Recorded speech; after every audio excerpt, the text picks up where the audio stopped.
अभी कुछ आ गया इम्पोर्टेंट इवेंट और मूवमेंट के बारे में, ठीक है। तो क्या हुआ था, पहला पार्टीशन ऑफ बंगाल हुआ था किसके द्वारा, लॉर्ड कर्जन द्वारा, ऑन 16 अक्टूबर 1950, ठीक है। उसके बाद क्या हुआ था, throw A throw a royal प्रोक्लेमिनेशन, ठीक है।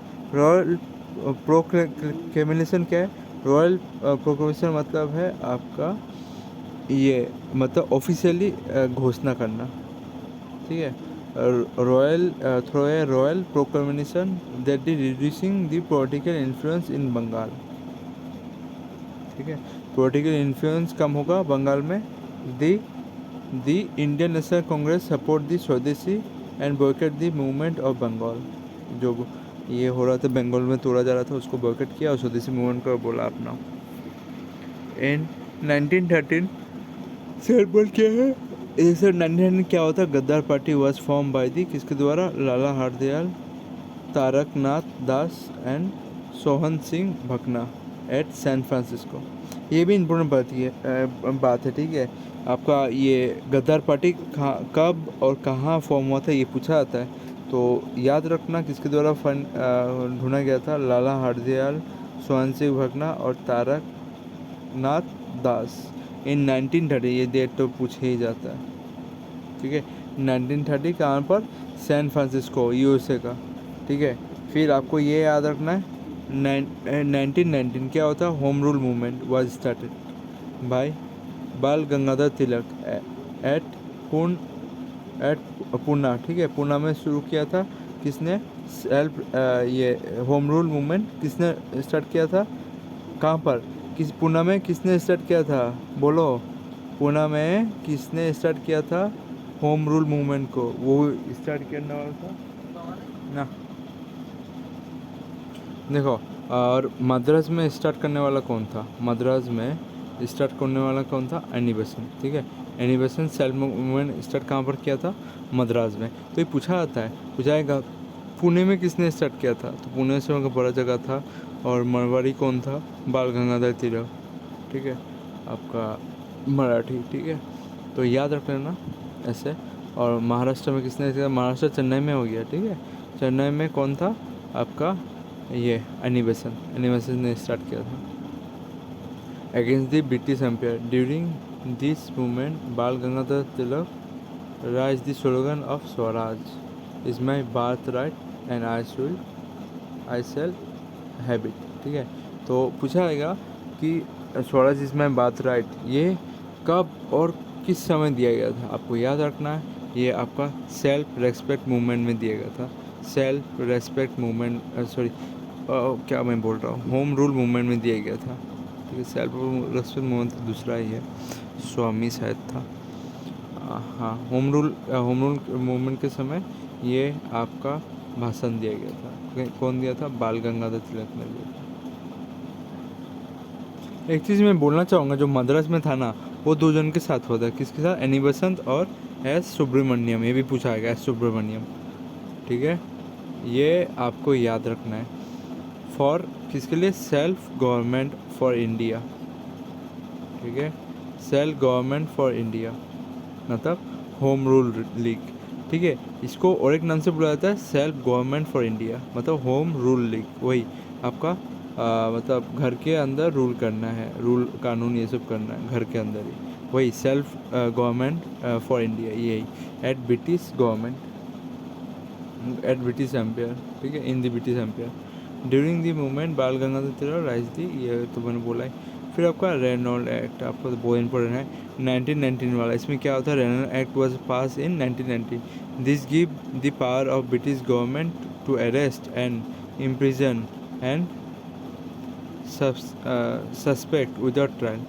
इसमें वही हुआ था, बोला ना, इसमें पूछा जाता है क्या हुआ था, तो ये पूछा जाएगा कि बिना बिना कोई मतलब सबूत लेके उसे जेल में घुसा दिया जाता था, बिना ट्रायल किए, बिना जज के जजमेंट दिए या उसे सज़ा दिए, सीधा डायरेक्ट जेल में घुसा देगा, ब्रिटिश लोग ने यही कानून लाया था।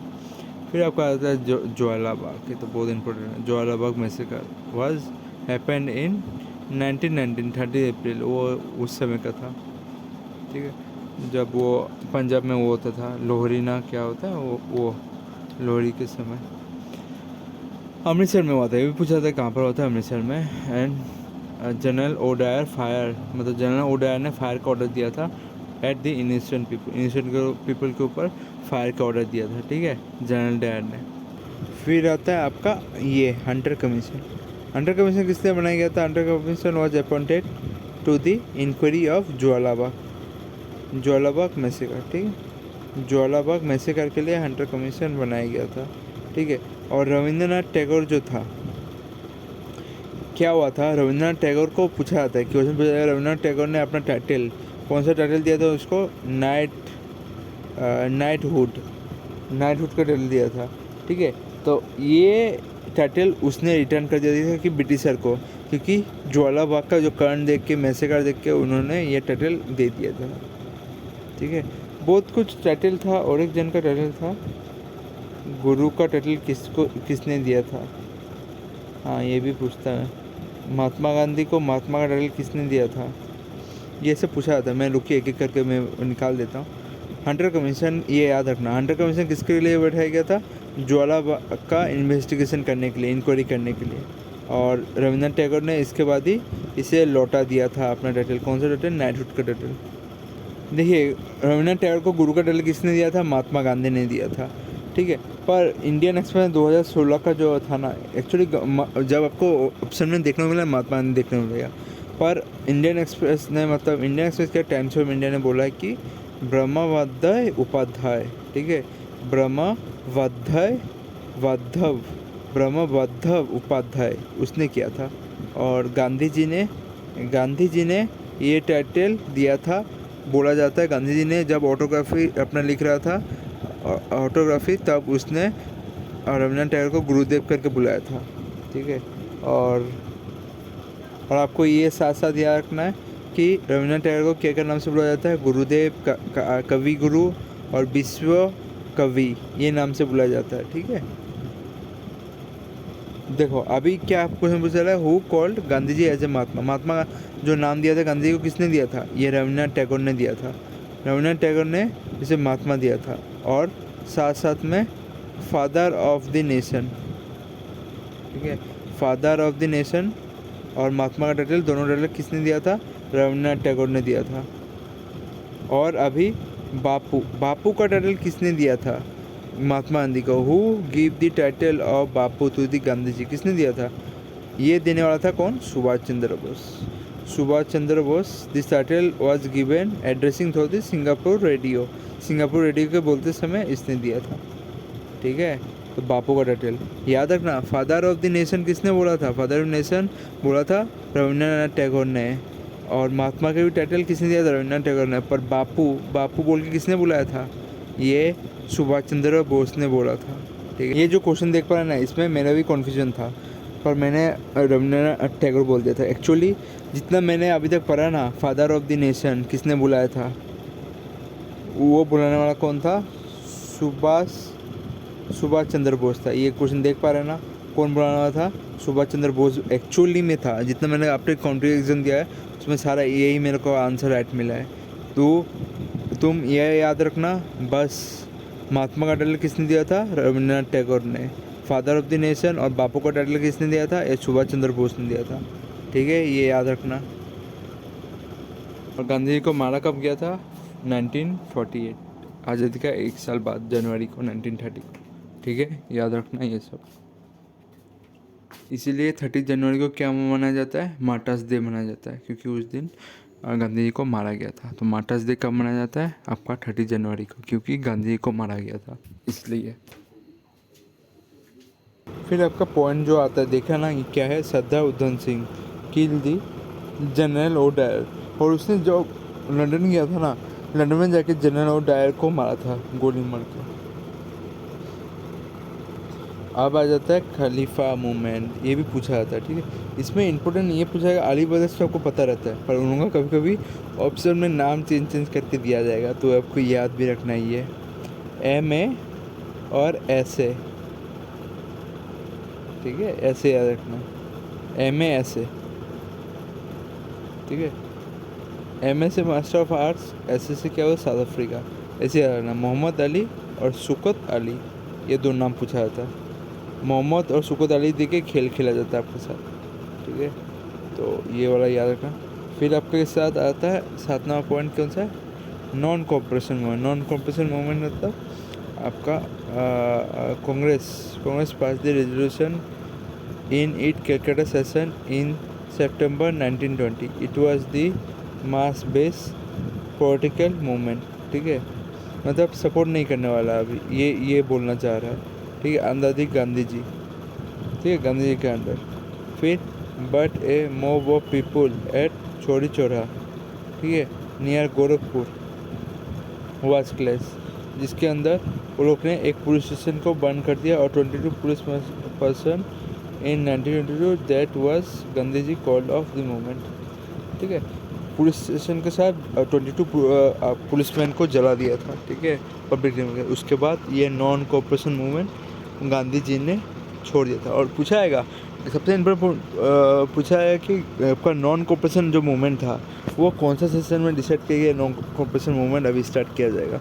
वो कैलकाटा सेशन में स्टार्ट मतलब इसका विचार लिया गया था जी, नॉन कोऑपरेशन। सबसे बड़ा बात है चौरी चौरा कहाँ पर हुआ था, गोरखपुर में हुआ था, और उसमें 22 पुलिसमैन को जला दिया, ये भी याद रखना है, ठीक है, गोरखपुर में। उसके बाद गांधी ने ये मूवमेंट को बंद कर दिया, ठीक है, याद रहेगा ना।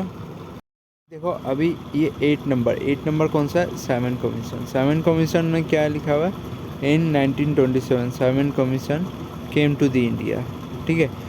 हाँ, ये बात पूछा था साइमन कमीशन कब आया था, पर साइमन कमीशन का और एक डेट पूछा था कि आपका साइमन कमीशन कब से काम करना शुरू किया था। तो एक्चुअली साइमन कमीशन अपॉइंट कब हुआ था आपका 1927, पर आया कब वो पूछा था, ऐसा नहीं, मैं गलत बोल देता स्टार्टिंग में। साइमन कमीशन अपॉइंट कब हुआ था 1927, आया कब 1928। तो पूछाएगा when did this Simon commission came to the India, तो 1928 मारना, 27 नहीं, अपॉइंट हुआ था 27 में, ठीक है। तो इसमें आपका ये साइमन कमीशन जो था ना, साइमन कमीशन इंडिया में आया था, क्या करने आया था, ये वाला देखिए, ठीक है, ये वाला देखने से आपको समझ में आएगा।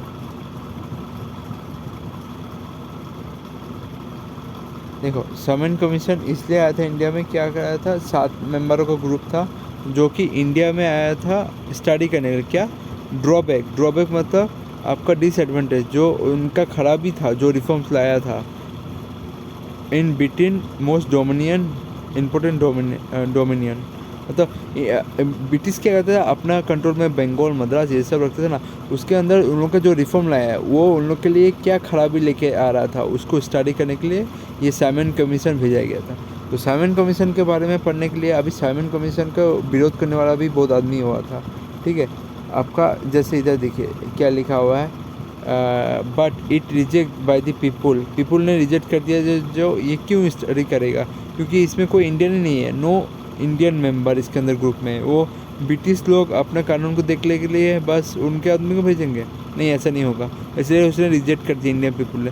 People gave the slogan of Simon go back in this इसके अंदर क्या है, लाला लाजपत राय, ठीक है, Lala Lajpat Rai was severely beaten and Lala Lajpat severely beaten in the lathicharge में लाला लाजपत को खूब मारा गया था।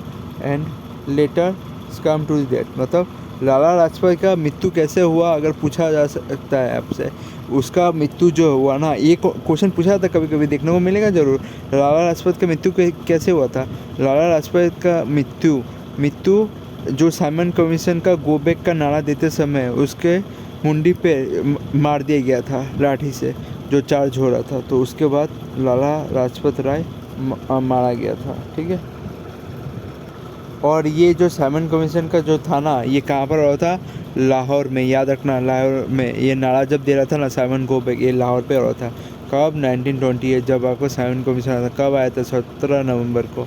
और लाला लाजपत को क्या बोला था, आपका पंजाब का केसरी बोला था। वो मरते मरते ये भाषण दे गया था, I declare they the blow stuck to me today, मतलब मुझे आज लगा ये धक्का, पर will be the last nail in the coffin of British, पर ये ब्रिटिशों के लिए लास्ट होगा ये जो मारपीट हो रहा है। ब्रिटिश रूल इन इंडिया, ये लास्ट होगा, इसके बाद और नहीं होने वाला है, ठीक है। फिर लाला लाजपत का मृत्यु होने के बाद उन्होंने जो भगत सिंह था ना और उसका एसोसिएट था ना, उन्होंने प्लॉट किया किसको मारने का, स्कॉट को मारने का, ठीक है, स्कॉट को मारने का। स्कॉट उस समय का उनका कुछ सुपरटेंडेंट ऑफ पुलिस था, ठीक है।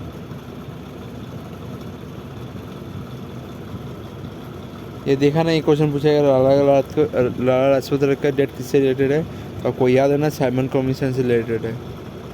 अभी 9 नंबर देखिए, 9 नंबर क्या है, लाहौर सेशन के बारे में। लाहौर सेशन के बारे में क्या देख सकते हैं, on 19 December 1929 under the presidency of, कौन था प्रेसिडेंट, जवाहरलाल नेहरू था, the INCC at Lahore session declare the Purna Swaraj, and पूर्ण स्वराज मतलब क्या है, कंप्लीट इंडिपेंडेंस। इसीलिए हम लोग मतलब पहला इंडिपेंडेंस मतलब एक्चुअली में हम लोग इंडिपेंडेंस ब्रिटिश छोड़ते होते 15 अगस्त हो गया था, पर एक्चुअली ने हम लोग ने घोषित कब किया था, 26 जनवरी, ठीक है, 26 जनवरी को हम लोगों ने डिसाइड किया था। The tricolour flag was adopted in 13 December 1929, और एक्चुअली में जो हम लोग का ट्राई कलर फ्लैग जो एडोप्ट किया था वो 22 जुलाई 19 शायद 50 क्या देख लेता हूँ, ठीक है। एक्चुअली में कॉन्स्टिट्यूशन द्वारा जो एडिट किया गया था, देख सकते हैं कब हुआ था आपका 1947, 20 जुलाई 1947, ठीक है। तो कुछ आप डेट याद रखना, जरूर याद रखना है आगे। तो देख सकते हैं कब किया गया था, समझ में आया ना। एक्चुअली इधर में भी ट्राइकलर एडोप्ट किया गया था, ठीक है, कब, सेम उसी डेट को, मतलब 30 यार तो सेम ही है 1920, बस 31 दिसंबर आ गया, वो 19 दिसंबर था, ये आपका 10 दिन बाद इन्होंने कर लिया था। 10 दिन भी नहीं है शायद, हाँ 11 दिन है, 11 दिन, तो 11 दिन बाद किया था, ठीक है। एंड वॉज अनफॉल 27 जनवरी और 1930 and was fixed the first independent day, और उन्होंने डिसाइड किया अब से 26 जनवरी हम लोग का मतलब झंडा तो लहरा दिया, इतना तारीख को मतलब पहला एडोप्ट करके उन्होंने झंडा लहरा दिया, और 26 जनवरी 1930 को लोगों ने डिसाइड किया ये अब से हम लोग का पहला इंडिपेंडेंस डे मनाया जाएगा। तो पूछा था पहली बार झंडा कहाँ पर लहराया गया था इस सेशन में, तो कब लहराया गया था आपको याद है, 26 जनवरी 1930, 1929 में एक्चुअली लाहौर सेशन हुआ था, ठीक है। तो कुछ याद रखना, उस समय ही जब लहराया गया था उसका फर्स्ट इंडिपेंडेंस डे सेलिब्रेट मनाया गया था, ठीक है, every year. Later this day was chooses as a republic day, बाद में ये चेंज हो गया, क्या हो गया, रिपब्लिक डे हो गया, ठीक है। अभी देखो आ जाता है 10 नंबर पॉइंट। 10 नंबर पॉइंट क्या बोलता है आपका, डांडी मार्च के बारे में, ठीक है। डांडी मार्च और आपका सिविल मूवमेंट। डांडी मार्च के बारे में जब आएगा ना, पूछा जाएगा डांडी कहाँ से लेकर कहाँ तक हुआ था, ठीक है। तो चलिए एक एक करके देखते हैं। डांडी मार्च और civil movement in 1930 along with 78 follower, हाँ पूछा था कितना फॉलोअर्स था, तो 78 फॉलोअर्स भी याद रखना है, और 7 कमीशन कितना था, 7 मेंबर था, जिसमें एक भी इंडियन नहीं था, ठीक है। और Gandhi ji start his march from the Sabarmati Ashram से शुरू किया था on 12 1930 for the small village Dandi to break the law. मतलब गांधी जी ने क्या किया था, गांधी जी ने साबरमती आश्रम से शुरू किया था, और उनका डांडी आंदोलन कहाँ पर जाकर ख़त्म हुआ, एक डांडी था, एक स्मॉल गांव था जिस जगह में एक डांडी करके जगह था, उन्होंने उधर जाके ये सॉल्ट लॉ का कानून उन्होंने तोड़ा था, नहीं मानेंगे, सॉल्ट के ऊपर टैक्स था उसे, इसलिए उन लोग नहीं मानेंगे, ठीक है। तो ये वाला ये कब डेट पूछा था आपका, 12 मार्च 1930, ठीक है, 1930 सिविल डिसोबीडियंट मूवमेंट के समय, ठीक है। तो ये आपको याद रखना है, कहाँ से लेकर कहाँ था।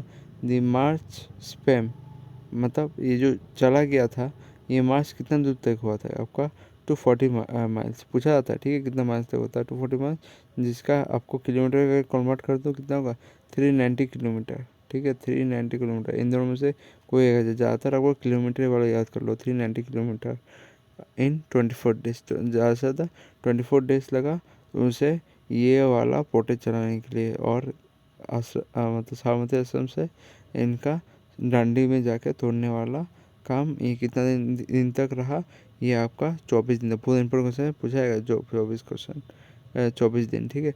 Gandhi ji picked a handful of salt, ठीक है, मतलब एक हाथ में पूरा हैंडफुल सॉल्ट है, and inaugurate the civil disobedience movement, और इसको लेकर उन्होंने सिविल डिसोबीडियंस मूवमेंट स्टार्ट किया, मतलब अब से आप लोग का बात नहीं माना जाएगा, ठीक है। नेक्स्ट आपका आता है राउंड टेबल। राउंड टेबल क्या है, समझ में आया ना। राउंड टेबल में ये सब पूछाएगा कि सबसे ज़्यादा कौन अटेंड किया, भीमराव अम्बेडकर अटेंड किया, ठीक है। Round table conference was held in 1930, जैसे गोल है वही 1930 है, इन लंदन, ठीक है। नेक्स्ट पॉइंट, तो नेक्स्ट क्या है आपका, ये आपका फास्ट राउंड टेबल कॉन्फ्रेंस तो हो गया। फिर आपका आता है ये 1931 को क्या हुआ था, गांधी और आर्यन का पैक्ट हुआ था, was signed. According to the pact the INC, ठीक है, आईएनसी। तो आपको ये याद रखना है, ठीक है, जब ये पैक्ट हो रहा था ना, sign according to the pact the INC stop the civil disobedience, मतलब आपका सिविल डिसोबीडियंस मूवमेंट छोड़ देगा कि आईएनसी अपना civil disobedience movement. Civil disobedience movement हमको समझ में आ रहा है ना, इसका नाम में इसका मीनिंग छुपा है। क्या मीनिंग छुपा हुआ है कि कानून नहीं मानना। अब सिविल डिसओबे करेगा, जो भी उन लोग के द्वारा ब्रिटिशर द्वारा, गोरे आदमी द्वारा जो पास किया जाएगा उनका कानून नहीं माना जाएगा। अब यहाँ पर पैक्ट में क्या हुआ कि आईएनसी ने स्टॉप कर दिया civil disobedience movement and agree to join this second round table conference, ठीक है, सेवन राउंड कॉन्फ्रेंस। यहाँ पर गांधी जी को मनाया गया, तो गांधी जी मनाने के बाद आपको गांधी जी को इधर भेजा गया, ठीक है। इससे पूना पैक्ट आएगा, देखने को मिलेगा। चलिए, गांधी जी इसमें रिप्रेजेंट किया, सेकेंड वाले में आया गांधी जी, सेकेंड वाले में आईएनसी को रिप्रेजेंट कर रहा था, and went to the London to meet the British PM Ramaswami MacDonalds. हाँ, पूछा जाता है कि आपका पूछाएगा second round table of conference में ब्रिटिश का पीएम कौन था, आपको याद रखना है मैकडोनल्ड्स। एक आप लोगों को देखने को मिलता है पिज़्ज़ा हट, मैकडोनल्ड्स, ये सब, तो रामास्वामी मैकडोनल्ड्स आपको याद रखना है, जो कि सेकेंड राउंड टेबल में गांधी जी ने उनसे मुलाकात किया था।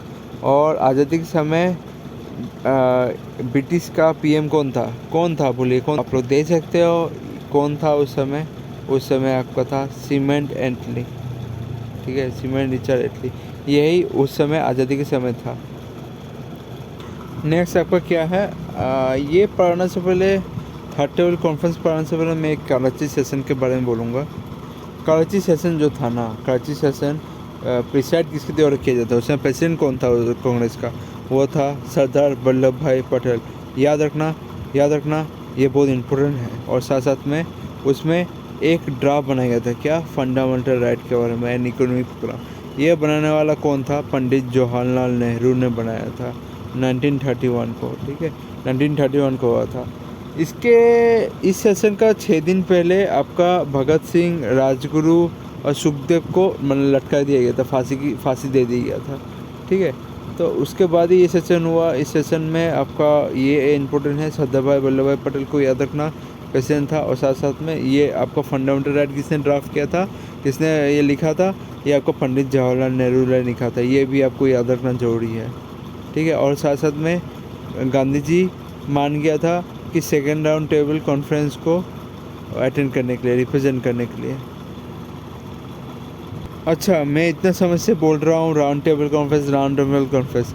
ये राउंड टेबल कॉन्फ्रेंस बनाने का मतलब, ये करने का क्या मकसद है, मकसद ये है कि आपको इसमें ये जो इंडियन पर्सनैलिटीज़ है, जितना सारा बड़े बड़े पर्सनैलिटीज़ उस समय के थे, तो उनको डिस्कस किया जा रहा था, किसके साथ, ब्रिटिशर के साथ, कि हम लोग का जो कॉन्स्टिट्यूशन होगा उसमें क्या क्या रिफॉर्म करना पड़ेगा, उन लोग के लिए क्या क्या देना पड़ेगा, ठीक है। बात चल रही थी, अगर हम लोग हटे तो अपना कॉन्स्टिट्यूशन में क्या क्या ऐड करना पड़ेगा, कैसे बनाया जाए, क्या नहीं, वो सब बनाया जा रहा था, डिस्कस किया जा रहा था। तो अभी कराची सेशन ख़त्म होने के बाद 1931, अभी आता है 1932 पे। 1932 पे क्या हुआ आपका, थर्ड सेकेंड वाला मैंने बोला है, हाँ सेकेंड वाला तो बोला है। थर्ड में ये डिसाइड किया मतलब थर्ड राउंड टेबल कॉन्फ्रेंस कब हुआ? 1932 में हुआ। उस समय में पीएम कौन था? मैकडोनल्ड था। पर पीएम जो था Ramsay MacDonalds announce the communal award, जातिवादी अवार्ड का इसमें डिसाइड किया गया। पूछा जाएगा कौन सा राउंड टेबल कॉन्फ्रेंस में इंग्लैंड का पीएम या इंग्लैंड का पीएम दिया जाएगा रामसाई मैकडोनल्ड्स ने घोषित किया कि वो कम्युनल अवार्ड देना शुरू करेगा। आपको याद रखना है वो आपका थर्ड टेबल राउंड कॉन्फ्रेंस है। उसमें रामसाई ने डिसाइड किया कि अब से मैं कम्युनल अवार्ड दूंगा। ठीक है, आपको पूछाएगा कौन सा कॉन्फ्रेंस में, आपको याद रखना है ये आपका थर्ड राउंड टेबल कॉन्फ्रेंस में। It's show the divide and rule policy of the British, यही शो कर रहा था आपको divide and rule policy of British. फिर आपका 14 को आता है, 14 नंबर ये आता है आपका पूना पैक्ट 1932, मतलब राउंड टेबल कॉन्फ्रेंस जो था थर्ड राउंड टेबल कॉन्फ्रेंस के समय बाद ही।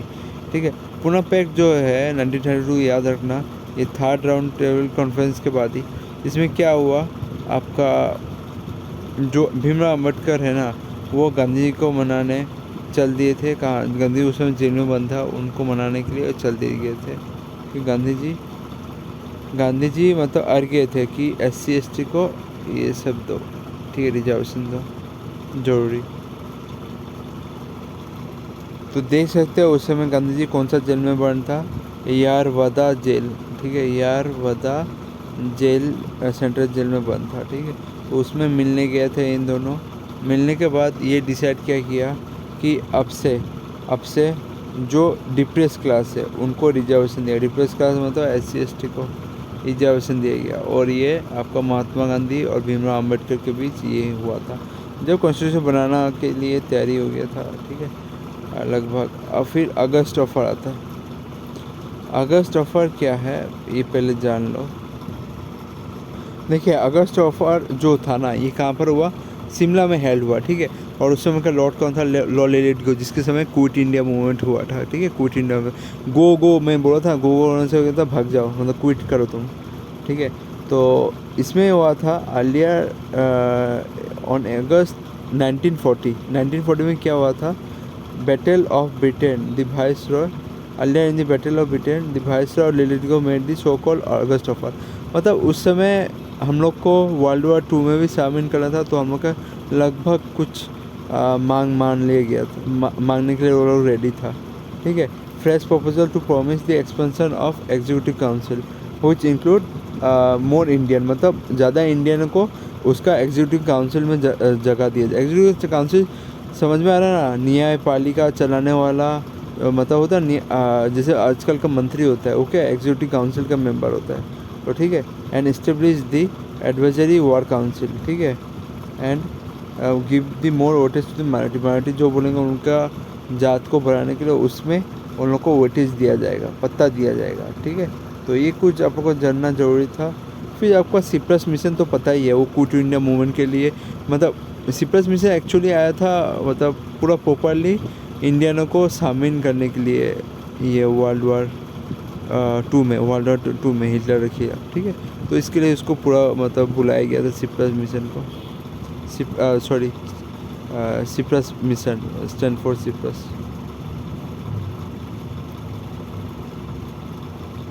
तो अगस्त ऑफर इसके अंदर था। ठीक है, ऑफर किया गया था कि आप लोग को ज़्यादा इंडियंस को उस जगह वैल्यू दिया जाएगा, बैठाया जाएगा एग्जीक्यूटिव काउंसिल में, ये था। पर आपका इंडियन नेशनल कांग्रेस को ये मंजूरी नहीं था, उनको और ज़्यादा चाहिए था, पर मुस्लिमों ने उसे एक्सेप्ट कर लिया था। नेक्स्ट आता है सिप्रस मिशन। ठीक है, सिप्रस मिशन आपको तो याद ही रहेगा, ये आपको क्विट इंडिया मूवमेंट के समय आया था 1942। Came to the India to get the corporation of India in the second world war. Second world war में उनका कॉर्पोरेशन के लिए इंडिया को बुलाया गया था। और इसके लिए आपका स्टैंड फॉर शिप्स को भेजा गया था कि आप सपोर्ट लेके आओ, तो आदमी लेके आओ। Congress reject it Gandhi term as a post date cheque on crashing bank. ठीक है, इसके बाद कांग्रेस ने रिजेक्ट कर दिया गया था। मतलब स्टैनफोर्ड ने पूरा जोर तोड़ लगाया था कि इंडियन को शामिल किया जाए इस वार में, पर आपका आईएनसी कांग्रेस ने रिजेक्ट कर दिया। Gandhi ji term it as a post date cheque और क्रैश बैंक। मतलब पोस्ट डे मतलब टाइम ख़त्म होने के बाद गांधी जी ने इसको क्या बोला, C+ मिशन को, ये ऐसा एक चेक है जिसका टाइम ख़त्म हो गया, ठीक है, अब आपको तो मानना ही पड़ेगा, नहीं तो छोड़ के चले जाओ। मतलब ऐसा हालत कर दिया। ये सब हम लोग को मानने उनने का अभी समय नहीं है, आप सीधा देश छोड़ के चले जाओ, गोरों को ऐसे बोला, ठीक है। और एक क्रैश बैंक, ये आपको याद रखना किस समय बोला, क्रिप्स मिशन के समय स्टैनफोर्ड ने बोला, सॉरी गांधी जी ने। फिर आ जाता है आपका 17वां पॉइंट, द रिवोल्ट ऑफ 1942।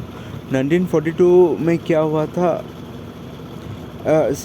ये क्रिप्स मिशन तो आपको याद होगा ना, ये सपोर्ट जुटाने के लिए आया था वर्ल्ड वॉर से। बस इतना, बाकी छोड़ो। नेक्स्ट आता है आपका रिवोल्ट ऑफ 1942। एक्चुअली इसको नाम क्या दिया था, द क्विट इंडियन मूवमेंट, मतलब भारत छोड़ो आंदोलन। The revolt also known as Wardha proposal, ठीक है, Wardha proposal, a leaderless revolt. मतलब वर्धा प्रपोजल मतलब इसको, मतलब इसमें कोई भी लीडर नहीं था, इसको लीड करने वाला में कोई भी लीड नहीं कर रहा था इसको, और इसको और एक नाम से बुलाते थे क्या, वर्धा प्रपोजल, ठीक है, ये आपको याद रखना, वर्धा प्रपोजल, ठीक है। और इसको लीडरलेस बोलता है revolt. The result was passed on 8 अगस्त 1942। 8 अगस्त 1942 को ये पास किया गया था, आपको याद रखना, 8 अगस्त एट बॉम्बे। इसके बाद Gandhi ji gave the slogan do और डाई, करो या नहीं तो मरो, ठीक है। ये बॉम्बे में पास हुआ रेजोल्यूशन 1942, ठीक है। नेक्स्ट आपका आता है डिमांड ऑफ पाकिस्तान, ये तो बहुत मुश्किल था। चौधरी रहमत अली, ये जो आदमी था ना, इसने ही पहली बार पाकिस्तान नाम उठाया था। पाकिस्तान देश तो उस समय नहीं था, पाकिस्तान का नाम देने वाला कौन था, चौधरी रहमत अली, यही दिया था उसने पाकिस्तान का नाम, ठीक है, इन 1933, उससे पहले दे दिया गया था। और 1940 में डिमांड किया गया था पाकिस्तान का। 1933 में उसने पाकिस्तान का ये नाम चुन लिया था, ठीक है, अलग देश का। मुस्लिम लीग फर्स्ट पास दी प्रपोजल एट सेपरेट पाकिस्तान, ठीक है। मुस्लिम लीग ने क्या किया, पहली बार प्रपोजल पास किया पाकिस्तान में, जो कि लाहौर में था। सेशन एट 1940, ये सेशन कहाँ पर होता, 1940 का मुस्लिम लीग का लाहौर में होता। And call Jinnah two nation theory, और इसमें जिन्ना ने अपना टू नेशन थ्योरी दिया था, मतलब एक साइड इंडिया एक साइड पाकिस्तान, ठीक है। अभी आ जाता है कैबिनेट मिशन। कैबिनेट मिशन में आप लोगों को पता होना चाहिए कैबिनेट मिशन में क्या है, ज़्यादा कुछ नहीं है, ठीक है। मेंबर होयर लॉर्ड प्रतीक लॉरेंस, ठीक है, ये आपको याद रखना। लॉर्ड उस समय कौन था कैबिनेट मिशन के समय, एक्चुअली आपको ये डेट याद रखना कैबिनेट मिशन कब हुआ था, है या नहीं। आपको ये कैबिनेट मिशन पता होना चाहिए। कैबिनेट मिशन क्या, ये ट्रांसफ़र ऑफ पावर के लिए ये वाला मीटिंग बुलाया था। ट्रांसफ़र ऑफ पावर मतलब ब्रिटिश से जितना सारा, ब्रिटिश के पास अब जितना सारा राज्य है, पावर है, वो कैसे इंडियन लोगों के पास या इंडियन कॉन्स्टिट्यूशन के पास ये पहुंचाया जाए। तो उसमें ये वाला डिस्कशन करने के लिए कौन आए थे, कैबिनेट मिशन, जिसका 3 आदमी था। एक तो आपको नाम होना चाहिए प्रतीक लॉरेंस और स्टैनफोर्ड क्रिप्स, ठीक है, और A.B. अलेक्जेंडर, ये 3 आदमी था, ठीक है। इसमें आपको डिसाइड करना था कैबिनेट मिशन में कैसे ट्रांसफ़र ऑफ पावर हो। मतलब जो स्टेट तो था, स्टेट तो मिल जाता था, पर प्रिंसली स्टेट भी है, वो लोग खुद ब खुद अपने डिसाइड कर लेते थे, हम लोग आज़ाद हैं, पर ऐसे तो नहीं होने देते थे। लाल बहादुर शास्त्री उन्होंने एक एक को मार पीट के एक साथ किया, ठीक है। तो ये सब याद रखना, ठीक है। तो ये सब आपका ये नाम है लॉर्ड प्रतीक लॉरेंस एज चेयरमैन, इसका चेयरमैन था, और स्टेट क्रिप्स और A.B. अलेक्जेंडर, ठीक है, A.B. तो वही बात है, आप लोग को याद रखना है। देखिए ये वाला तो मैंने बोला था कैबिनेट मिशन में। इन तीनों का तो नाम तो आपको याद रखना है। लॉर्ड पैट्रिक लॉरेंस जो कि चेयरमैन था, और स्टैनफोर्ड, और ये आपका AB अलेक्जेंडर। ये सब ट्रांसफ़र ऑफ पावर के लिए आया था जो इंडिया में स्वप्न हुआ था। Both Congress and Muslim are accept the proposal, accept कर लिया था। The election of the constitutional assembly were held in July 1946 and Congress got 209 मतलब 209 ऑफ द टोटल 273 मतलब सीट में से आपको कांग्रेस को कितना मिला सीट? 209 सीट मिले। पूछा जा सकता है मतलब पहली बार कॉन्स्टिट्यूशनल असेंबली का, बस कॉन्स्टिट्यूंट असेंबली का आपका इलेक्शन कब लड़ा गया था? आपको 1946 में हेल्ड हुआ था, जुलाई के 1946। ठीक है।